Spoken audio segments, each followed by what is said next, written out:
Bonjour à tous et bienvenue sur la chaîne de Perles & Co, votre boutique en ligne spécialisée dans les perles et outils pour faire vos bijoux. Aujourd'hui, nous allons parler des fils en Goldfield, soit or laminé en français, et les fils en argent 925. On va comparer les différentes duretés de fils, les épaisseurs, et je vais vous conseiller quelle création réaliser avec telle ou telle dureté de fil. Ce sont des questions que vous nous posez souvent, et c'est vrai que comme on est une boutique en ligne, c'est difficile de juger de la dureté d'un fil sans pouvoir le toucher. Donc je vais essayer de faire de mon mieux pour vous donner une idée de la dureté des fils sur la caméra. Avant d'aborder la dureté des fils, on va parler de ce qu'est le Goldfield et l'argent 925. Le Goldfield, comme le plaqué or, sont des matériaux qui permettent d'avoir une apparence qui ressemble à de l'or sans devoir débourser la même somme que pour de l'or massif. La différence entre le plaqué or et le Goldfield ou or laminé, c'est que dans le cas de l'or laminé, on va venir apposer mécaniquement une couche d'or sur une base généralement en laiton. Après ça peut être d'autres matières, mais généralement c'est du laiton et on vient apposer une couche d'or qui représente généralement 1/20 du poids du bijou fini. L'or utilisé est généralement du 12 ou du 14 carats, donc ce n'est pas de l'or très précieux. Pour le plaqué or, la technique est différente. On vient apposer une couche d'or de minimum 3 microns. Pour que ça soit considéré comme du plaqué or, il faut que ça soit minimum de 3 microns, grâce à des techniques chimiques ou électriques. Et donc, on peut avoir un or qui est un peu plus précieux. Ça peut aller du 12 au 24 carats. Donc la différence, ça va être surtout au niveau de l'épaisseur de la couche d'or et aussi de la préciosité, si je puis dire, de l'or. Le Goldfield a une couche d'or plus épaisse que le plaqué or. Donc c'est un petit peu plus résistant à l'abrasion que le plaqué or, mais on garde quand même l'apparence dorée de l'or. Si vous souhaitez en savoir plus sur la différence entre le Goldfield et le plaqué or, je vous mets un lien vers un article qui en parle un peu plus dans la description de la vidéo. N'hésitez pas à aller voir. Ensuite, pour ce qui est des fils en argent 925, l'argent 925, ça veut dire qu'il y a 92,5% d'argent massif dans le fil. Et donc, il y a 7,5% d'autres matériaux qui vont apporter le côté mécanique de l'argent. Parce que l'argent, c'est un métal qui est très mou, qui est très souple. Et du coup, avec les 7,5% d'autres métaux, on va venir lui apporter d'autres propriétés, notamment le rendre un peu plus dur par exemple. Sur les pages produits des fils que nous vendons en argent 925, il y a souvent noté dans le titre écroué ou recuit. En fait, quand un métal est travaillé, qu'il est martelé, mis en forme, qu'on applique une torsion dessus, ce métal va avoir tendance à durcir. Pour pouvoir rendre la méabilité au métal, on va venir le recuire, donc on va venir le chauffer et ça va lui rendre sa malléabilité, sa souplesse, et on va pouvoir le retravailler. Donc c'est pour ça que généralement, quand vous voyez marqué fil dur pour l'argent 925, il y a marqué écroué. Écroué, ça veut dire que il est dur, qu'il faut qu'il soit recuit pour être travaillé normalement. Et du coup, recuit, ça veut dire qu'il est un peu plus souple. Mais après, c'est pas aussi simple que ça, parce qu'un fil d'argent qui est très fin, même s'il est noté comme dur et écroué, il va quand même être facile à former avec une pince, parce qu'il est très fin. Par contre, il y aura quand même une petite subtilité entre du fil dur écroué et du fil semi-dur ou souple recuit. Même si c'est un fil fin, vous allez quand même voir un petit peu la différence. Là où vous allez voir surtout la différence, c'est que le fil écroué, il va avoir un effet plus ressort que le fil recuit souple. Donc le fil recuit souple, vous allez pouvoir le modifier assez facilement. Le fil écroué, en fait, tant que vous n'avez pas fait vraiment marqué une pliure, en fait, il va avoir tendance à reprendre sa forme, il va être un petit peu ressort. Maintenant que vous en savez un peu plus sur le Goldfield ou or laminé et l'argent 925 et la différence entre écroué et recuit, on va maintenant aborder les différences entre les diamètres de fil et les duretés et ce que vous allez pouvoir faire avec.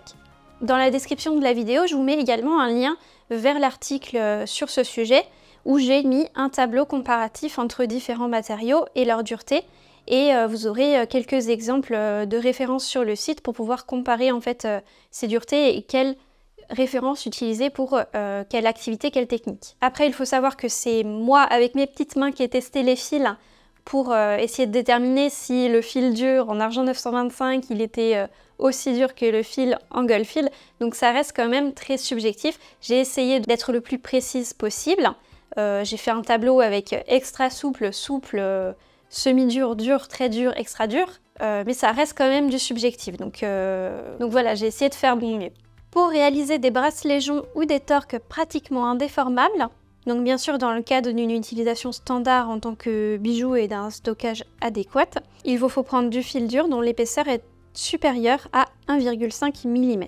Pour pouvoir transformer ces fils, c'est assez difficile parce qu'il faut exercer une certaine force. Et en fait, pour les finitions, je pense que c'est plutôt adapté à quelqu'un qui s'y connaît en bijouterie et qui va utiliser des outils de bijouterie.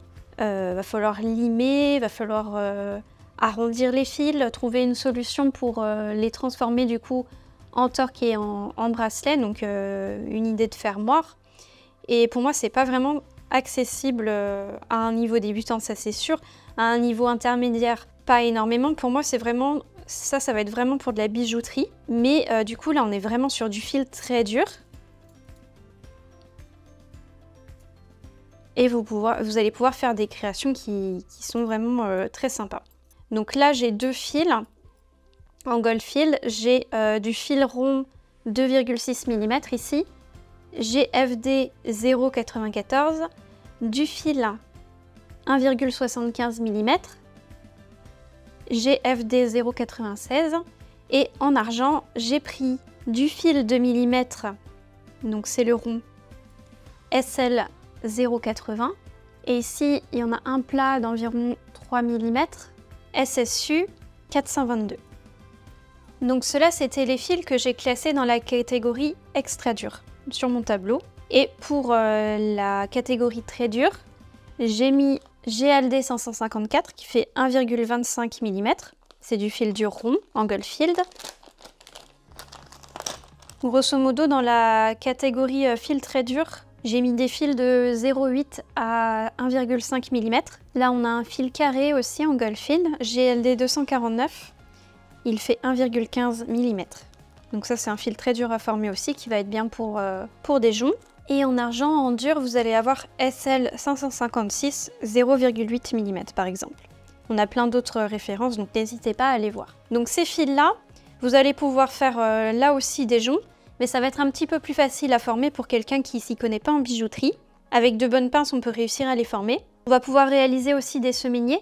Donc les semainiers, c'est des bracelets fins, généralement portés par 7. Il faut juste avoir un peu de force pour former par exemple le bout de fil en boucle et pouvoir attacher un fermoir ou alors fabriquer un crochet. Mais ça demande un petit peu de force. Je vais vous montrer un exemple. Par exemple ici, c'est pas du tout la même taille de fil, hein, mais vous avez un crochet type formé avec du fil. Mais là, ça va être un peu plus dur de le faire avec ce fil-là. Ça, je vous conseille plutôt de le faire avec un fil un peu plus fin. Et un petit peu plus malléable. Là, je pense que le plus simple, ça sera de former une boucle et de rajouter un fermoir. Donc pareil, c'est pas forcément adapté aux débutants, mais c'est quand même accessible. Donc ça, c'est les fils durs dans le tableau, très durs, pardon. Ensuite, on arrive aux fils durs en 0,8 et 0,64 mm. C'est la taille standard, on va dire, pour réaliser des semainiers. En tout cas, sur notre site, c'est ce que j'utilise assez régulièrement. Vous allez pouvoir aussi faire des crochets d'oreilles avec, des créoles, des anneaux pour vos créations. Et là, ça devient accessible aux amateurs, pas encore les débutants. Pour moi, c'est encore un peu dur pour les débutants, vous risquez de gâcher vos fils. Mais pour des personnes qui ont un petit peu l'habitude de travailler le fil, vous allez pouvoir l'utiliser assez aisément. Donc si jamais vous faites des crochets d'oreilles ou des créoles avec ça, il faut bien penser à poncer le bout du fil parce que quand vous allez le couper avec la pince, il va être coupant. Donc on a sur le site un outil qui s'appelle un arrondisseur de fil et qui vous permettra de poncer le bout du fil pour que ça ne coupe pas l'oreille quand vous placez votre crochet d'oreille ou votre créole. Éventuellement, ça peut être utilisé pour réaliser du lettering. Donc le lettering, c'est le fait de former des mots et des noms avec du fil métallique. Le lettering, c'est pas quelque chose de très facile. Moi, je l'ai pas fait très souvent Il y a un article sur le site avec un alphabet pour faire du lettering pour vous aider. Il ressemble à ça. Mais c'est pas quelque chose de très aisé, il faut quand même un peu s'entraîner. Moi je recommande généralement, si vous connaissez pas encore cette technique, de commencer avec du fil de cuivre à former les lettres. Parce que passer directement sur du fil dur, c'est pas aisé et vous n'avez pas le droit à l'erreur. Parce que si le fil est dur, il y a plus de chances qu'il se casse si jamais vous reprenez votre forme, que vous déformez votre lettre pour recommencer. En fait, vous risquez de casser votre fil et il faut y aller vraiment doucement. Donc, le semi-dur, c'est bien parce que ça va faire une forme et un mot qui est plus solide, qui va moins se déformer. Mais à fabriquer, c'est quand même assez compliqué pour pas avoir le fil qui casse. Et plus vous allez essayer de faire un mot qui est petit, et plus ça va être difficile. Donc moi, ce que je conseille généralement pour le lettering, c'est plutôt de partir sur du semi-dur, voire du souple carrément. Parce que ça va être beaucoup plus facile à former. Vous allez avoir moins de chances de casse du fil. Et comme c'est du fil qui coûte assez cher, c'est quand même mieux de ne pas devoir recommencer plusieurs fois son nombre. Donc le fil semi-dur en 0,8 et 0,64 mm, il va vous permettre de fabriquer du coup ces petits semainiers. Donc c'est des semainiers qui peuvent se déformer assez facilement quand même, mais vous allez pouvoir réaliser le crochet du semainier assez aisément. Donc c'est des bijoux très fins et très jolis à porter en accumulation sur le poignet. Par contre, il faut les stocker de manière respectueuse, c'est-à-dire qu'il ne faut pas les mettre dans un sac en boule avec d'autres choses parce que ça va s'abîmer et ils vont se plier et ça va se déformer. Ensuite, pour le fil souple en 0,8 et 0,64 mm, ils vont être idéaux pour faire du lettering, ça va être un peu plus accessible aux débutants.